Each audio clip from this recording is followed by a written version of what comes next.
I'm going to tell you a story of the medical museum as a sick patient whose treatment has been proposed to derive from art, from artists or artistic practices. And I hope that this metaphor, as well as the framing device, through the ways in which it fits or doesn't fit, might also provide some points of kind of creative provocation for thinking about these issues. As it says on the slide, this is a case study. My patient X is medical museum. And what this means, of course, is that I'm not making generalizable claims about all medical museums. Focusing on this story allows me to tell about something that I know about more intimately, but I also hope that there'll be some more general relevance, which I found very much from listening to Manon's talk, which connects to many of the things that I want to talk about tonight. So, going into this story, I'm going to start by talking about what's the patient in here, what's a medical museum, what role is the doctor playing, and what kind of sickness and treatment are we talking about here? And then I'll use that to lead into some examples from the medical museum. So the patient, as a caveat, and I think illustrated beautifully by this photograph from the Welcome Image collection by Emily Brown, there's a huge diversity of medical museums and collections. Each is an individual embedded in a context that shapes its possibilities. And I think that's as important to remember as Manon's very kind of eloquent and moving discussion of the importance of recognising the context that visitors meet objects, is that those contexts themselves differ by national context and by the history of the museum and how people in different cultures relate to these kind of objects. And as Manon also introduced us to, artists' roles in disseminating, recording, discovering, classifying, persuading, design with respect to medical research and clinical practice, interleaved with the medical museum, but also happening outside it. A grand historical tradition that I'm not a historian, I'm sure if you know in far more depth than I do about this, continue today. And I'm sorry about the quality of the image here, but I just chose these two because this is a book from the collection of the museum, and this is a drawing by artist Lucy Lyons, who worked at Medical Museum as a postdoc artist researcher for 2 years, showing that these kinds of depictions and ways of knowing through drawing are still present. Similarly, historical functions in teaching, contemporary heritage preservation, and research are reduced functions of the medical museum, leading to some of these historical moves that Manon talked about towards entertainment instead of education, but still happen today in a variety of different forms. And I think it's important not to see all of these functions as having existed purely in the past, but to look for their resonances today. And this again is a photograph from the surgical auditorium at the Medical Museum in the past, and this from its use today. So what's another thing about this patient that we're talking about, this sick medical museum that might have some problems that need solving by art? Manon talked a lot about human remains and anatomical models and depictions. At Medical Museum, we talk a lot about all the things we have. There's a lot of objects on display that, as well as anatomical specimens, might include these kinds of surgical devices shown in this image. And we talk a lot about what this does to us as an institution that's interested in both researching interdisciplinarily and engaging public audiences in medicine, to have all of these collections. And I guess that's one of the things we're here to think about tonight. And just as with the conjoined twins in a wet specimen, when you encounter a surgical tool or come up close to something which we can very much relate on the macro scale to how we might interact with that with our own bodies, is a very effective experience. In the Medical Museum, as people go round on tours, they regularly faint when they come into contact with, or it actually not even into contact, up against a glass sheet behind which rests a surgical saw.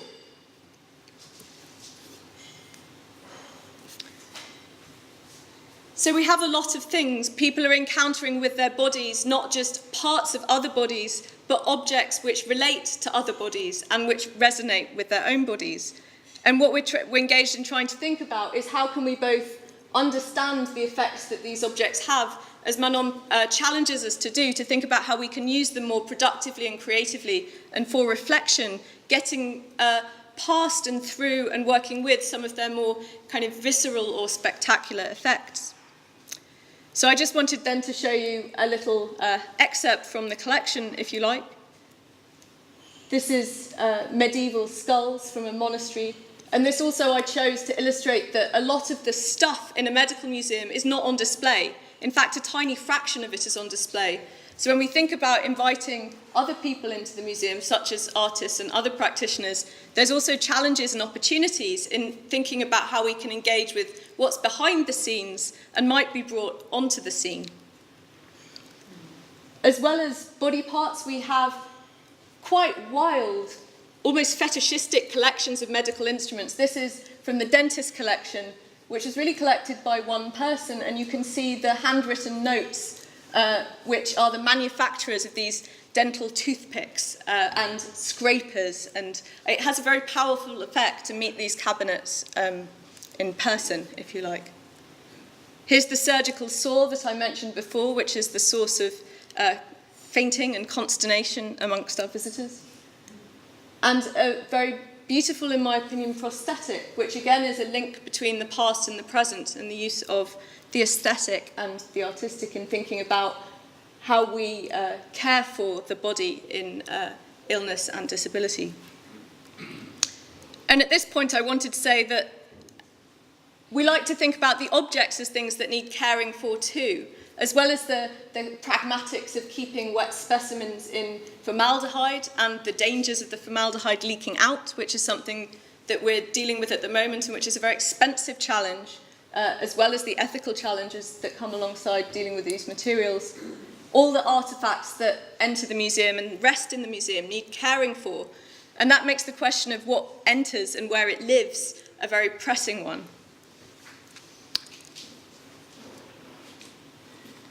So I have two more features of my patient, the medical museum that we're dealing with, that I wanted to lay out there to try and build up this picture of what a medical museum with a collection might be. And the first is some kind of commitment or obligation to openness, to the sharing of knowledge or the invitation of others into its creation. And whether we see that in the past as more of a professional thing or a medical education thing, in the present as relating to more to public audiences or stakeholders of various descriptions.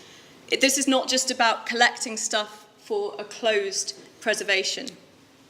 And I think one of the most important questions that we need to think through together, and in the kind of forum we're engaging in this week, some of us in the Future of Art Science Collaboration Workshop, is what can and does openness mean? And finally, as we heard about from Manon, it's got this is a place of people, of bodies. It's contested, it's culturally specific, it has an ethical history and therefore an ethical present, and a really potentially really important role in cultural understandings of medicine, bodies, health and disease. And I didn't show you an image, a photograph of this specimen. I brought a drawing, and again I apologise for the faintness here, by Lucy Lyons of these specimens.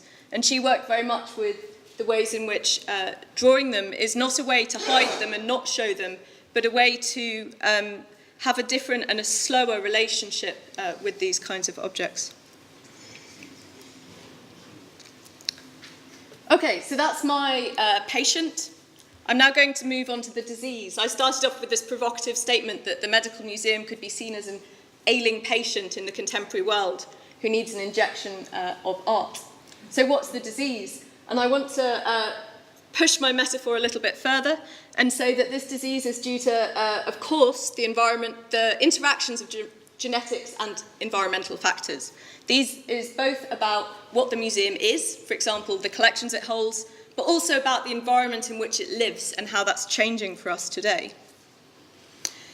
And I want to present two problems that we might focus on in this diagnostic process. The first is that medicine itself, and therefore the body, have changed. Not changed completely, of course, but changed in some really important ways for thinking about this setting. And I'm just going to read you this quote, which is by the museum director, Thomas Söderqvist, and our head of exhibitions, Bente Ving-Pillesen. And they wrote in a recent volume on medical museums in the chapter about our institution, developments in biochemistry, molecular and cell biology, in imaging and information technology, and in genetics and genomics are fundamentally transforming medical research, clinical practice, the pharmaceutical and devices industries, and not least, the status of the patient and the politics of health, what it is to be a patient, to have a body, to have a sick body, and to be treated. So what does this mean? Why is this a problem? As I hope to illustrate with this gene chip here, the objects become less somehow suitable for exhibitions. If you compare it to the surgical saw that I showed earlier, or the dramatic accumulation of the dentist prodders and pokers, and particularly the anatomical specimens and beautiful waxworks, these objects are less effective and bodily. They don't hit us in the same way. They're not on the same scale for us as a body meeting another body, or meeting a tool that seems to directly relate to our bodies. And they're less easy to explain. To some degree, this is just a challenge of skill of communication, but there's also something really deep going on here, I think, about our expectations about what objects should be in museums. This is, of course, a challenge for changing exhibition practice rather than something to just throw our hands up and say, these things are ugly and cold, as opposed to the things of our past. But it undoubtedly poses a problem for display. It also poses extra dilemmas for collecting, as objects and the things which comprise medicine and what medicine tells us about what the body is and what health is, the question of what to collect becomes very, very difficult to negotiate. Not only in terms of objects being either very small or very large, also in terms of the differing relations of clinicians and researchers to the notion of collecting their heritage. You would often go to a contemporary biomedical laboratory and ask if you could collect something, and people either don't understand why on earth you would want to bother, or it's too valuable, or they're not quite finished with it, or they don't need it in the future. So the tradition of doctors and medical researchers delivering their stuff to the museum for its collection is not with us in the same way. And we also have a kind of embarrassment of riches with medical science. What on earth can a place like ours and like the Boerhaave select from this multitude of medical things? And how, as always is the question for collection, do we determine what's of significance? In this change, which you might think I'm focusing very much on the kind of the technological, the tools and the techniques that change, and the objects and what they look like. But as I mentioned at the end of the quote on the previous slide, the conception of the patient and the politics of health is also very much in a process of expansion, with sociological and philosophical and humanistic critiques of all varieties on this subject.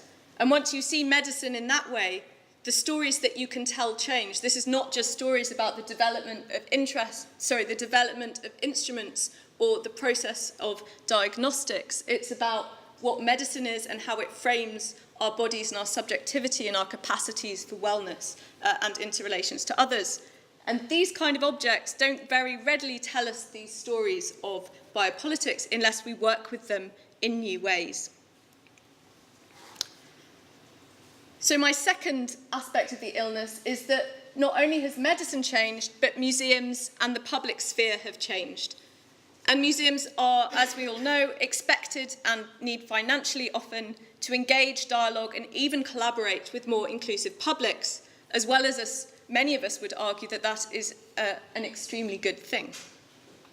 But historically, this is not really the comfort zone of the museum, to pick sides, to have an opinion, to get involved in all kinds of knotty discussions. And very much in the medical context, we have this history of the fear of the spectacle or the freak show.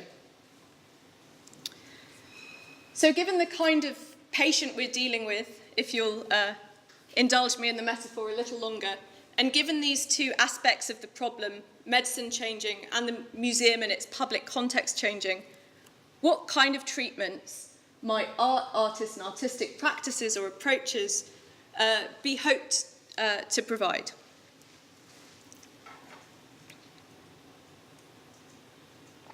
And here I have two more short quotes, again from the same, from the director of Medical Museum. He writes, "And here is where art comes in.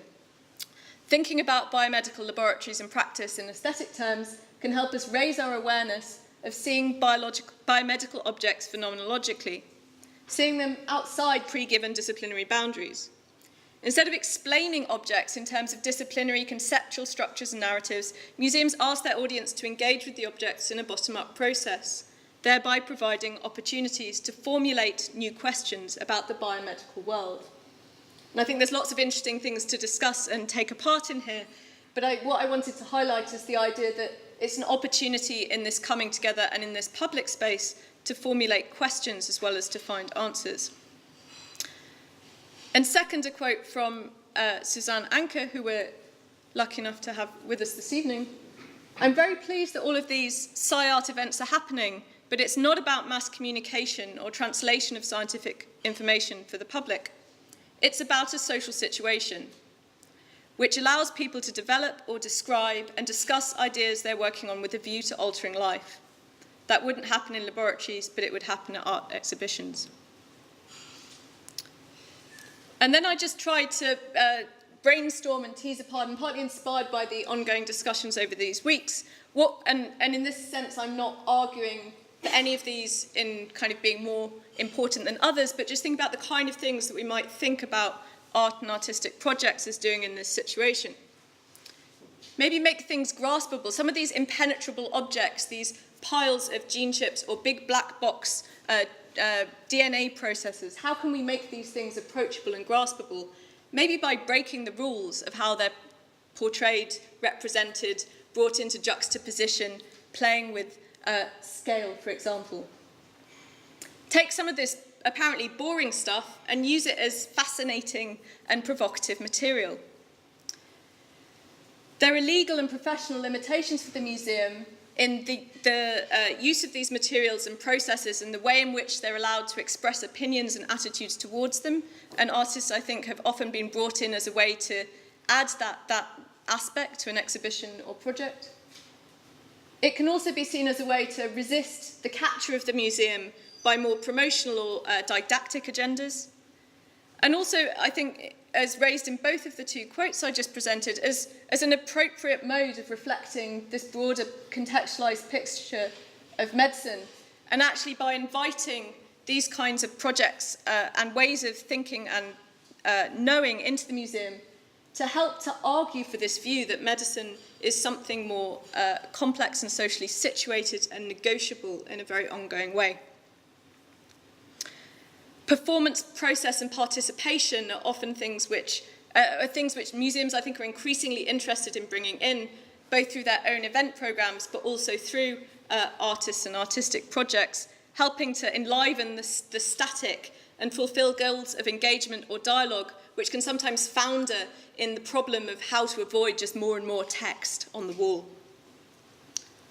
It's also a way, potentially, and I think in many good examples, of bringing new objects to the collection, whether they are artworks themselves or objects which have proven to become of interest through an artistic project, and give historical objects new life and connection. And as Manon challenged us to think about, a way of engaging the body which is maybe non-mainstream and maybe is not represented in the collection, or is represented in the collection in a particularly alienating or exclusionary way. To think about different forms of medicine and treatment and approaches to health, and to bring different voices into this process.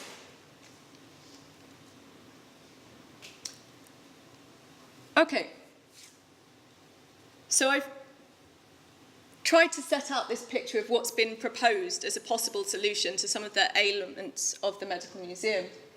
And now I want to give a series of quite short examples, and I'm just going to say a few words about each one, and then if anything's of particular interest, we can discuss it together in the discussion, or feel free to ask me afterwards.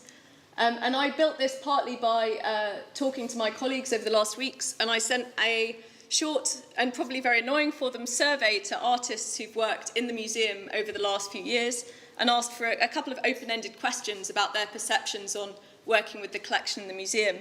So thanks to all of them who've responded, because that's really helped me to think about this. So before I give the examples, I just wanted to, I know some of you know the place very well, and some of you will never have been to or possibly heard of the Medical Museum. So I thought it was worth saying what kind of a place it is. You've already heard a couple of quotes from the director of the place, which will give you an idea. But I think it's important to say that it did start as a collection of historical artefacts used mainly for research and teaching purposes, but as indicated by the fact that I'm here as an academic who works in the museum, it's now trying to carve out an identity as a cross-disciplinary site for understanding medicine in historical, philosophical and cultural terms, combining research in medical humanities, aesthetics, material studies and science communication with experimental exhibition making, public events and an active web presence, aiming to contribute both to public engagement goals and to highlight how medicine is an active participant in contemporary culture. So there's a very close entanglement between people doing research from a variety of perspectives and the kinds of events and exhibits that are made, and taking it very much as a place of experimentation.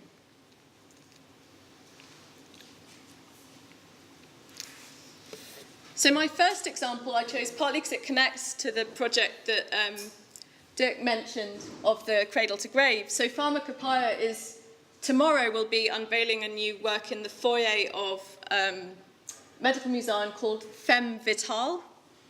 And you can't see it in here, this is the teaser from the invitation to the opening. They haven't released a photo of the entire dress, so I can't show that to you yet. But this is a larger-than-life dress made of all the medication that a patient with metabolic disease would take over 10 years. And one of the things I wanted to draw out in presenting this work was that when they responded to the questions that I sent by email, the kind of artist GP group who works on these projects wrote that they saw this project not just as many of their works do, as situating the difficult-to-grasp pill in the context of a life and treating it as an interesting aesthetic object, but also that they, from walking around the museum, they saw this piece as potentially in dialogue with an exhibition upstairs, which is called Obesity, What's the Problem?, and which focuses on the gastric bypass operation as an interesting case study of how a surgical procedure is understood within medicine, but also connects to research in the university. So the gastric bypass surgery having led to some very important research on how diabetes functions in relation to gut hormones. So that exhibition upstairs is very much about the process of discovery and the process of surgery, and takes quite a kind of cold aesthetic in a way in relating to the objects of surgery. And the artists of this work saw their piece as being in dialogue with that, as giving more of a patient perspective on the same topic. This is an installation made of, I think it's 600, I'm afraid the number has popped out of my head, gene chips. And this hangs from the ceiling, and it's kind of provocatively entitled Genomic Enlightenment, and it sparkles with light. This is a kind of surprising and maybe provocative juxtaposition, both in the material, that these gene chips could be something that we could hang like baubles from the ceiling, but also in the metaphor of enlightenment, how enlightened and in what ways are we enlightened by this genetic research. This came out of a very close partnership with the Scientific Research Centre, who's doing a very large-scale genomic scanning study between China and Denmark into metabolic diseases. So the materials were very much gathered and made possible through a scientific collaboration, but the scientific partner in this instance had no relationship to the work that was created. But I think what's also interesting here is that the artist is unorthodox. The artist of this was the director of the museum in collaboration with a exhibition designer. So the idea of what an installation might do in this context and the motive for using an aesthetic mode is a slightly different take on what this might look like in a museum context. As I mentioned, I showed a couple of already. Lucy Lyons spent 2 years at the museum, and this is much more of a sustained engagement by an artist with the collections and in the museums. And she works on revealing the overlooked through the slow and simple act of taking a pencil and a piece of paper in your hand, and in helping others to look, ranging from scientists to curators and others who worked in the museums. And as part of this process, kind of co-discovering between her and the curators how medical materials, and her subject was particularly aging and healthy aging research, can be understood. She was coming to the end of her project when I started, and I worked with Lucy and 2 other artists to make an event in conjunction with her exhibition, which you can see here, where devices from the past and present of aging, including these rollators, which play an important have an important place in the heart of Danes because of the Queen Mother's very famous use of a rollator, which was painted to match her favourite dress, are displayed with her drawings from this residency. And I brought together Lucy with a photographer and a sculptor, and we together created an event based around this idea of looking again at what's usually overlooked. So it was both in terms of what's overlooked in medicine, but also what's overlooked in the exhibition space, and then overlooked in terms of our bodies. And we thought together about how it would be most interesting for each of those people involved, me and the 3 artists in this event. And it was an extremely fun experience, which I can tell you more about later. But for one of the artists, this ended up as the final chapter in her research-based PhD, because she invited the participants to break the bone sculptures which she'd made in her study of her relationship to her own fragile bones.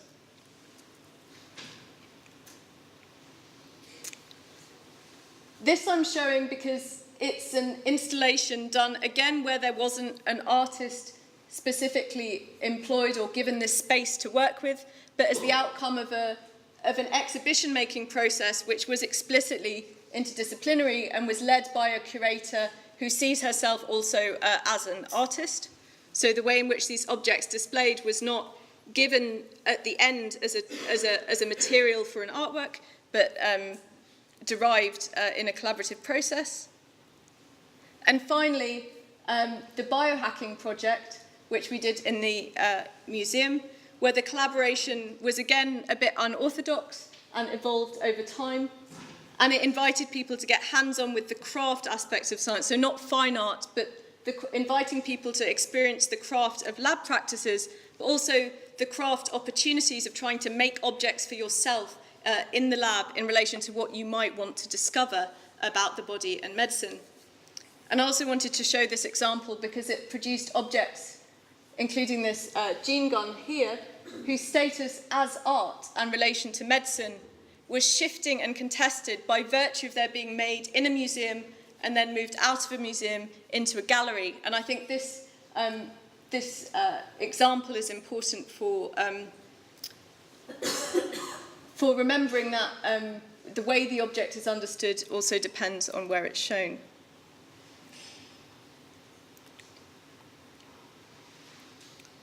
So if these were the treatments, and they're a small selection of examples, and there are many, many more that I could have shown tonight from many of the places that people in this audience are connected with. But I think by virtue of their kind of diversity and difficulty in classifying them and talking about what the goals of the different people were and what they delivered on various criteria, I think they show the varying potential roles of art, from dispenser of pills to co-discovery of what it is to have a healthy body. But almost everything I showed, deriving from an institution that wants to experiment with interdisciplinary ways of working, were a mixture of these practices in a way which is hard to entangle and maybe in some ways was unsatisfactory from some of those perspectives, but which questioned each other constantly. So do we need to update the metaphor if the doctor seems to have been so different and so diverse across the examples? I think actually maybe as a final reflection on this awkward metaphor that I'm asking you to follow me in tonight, that actually changes in medicine itself can help us think about this, because as many of you may be aware, the thinking away from the model of the doctor and patient relationship as one of purely top-down power towards thinking about participation, autonomy and collaboration in who the patient is and how we think about health, from the use of online information to create more expert patients to more community medicine practices.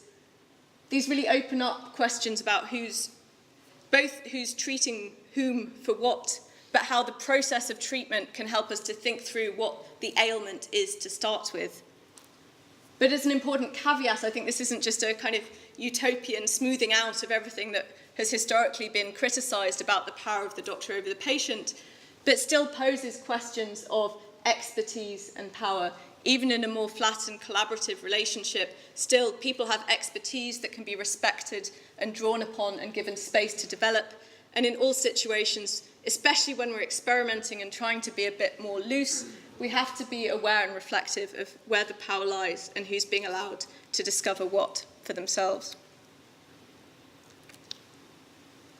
So I'll conclude with 4 questions, which are really, for me, looking back over these examples and thinking, where might be next? What haven't we done so far? And when I say we, I'm also relatively new to the institution, so I'm really also drawing on the work of many others over the last years. In this biohacking project, we were very limited in what we could do. Is it possible to have a more open experimental space where medical research can be more a part of the practice, moving more towards maybe some forms of bioart possibility, however that gets configured? Can we also create a space or role for artistic projects that aren't so entangled with the communication and public engagement purposes of an exhibition? And how can we continue to think about and improve how bringing people together in these combinations can help us to reach better inquiries as well as new inquiries?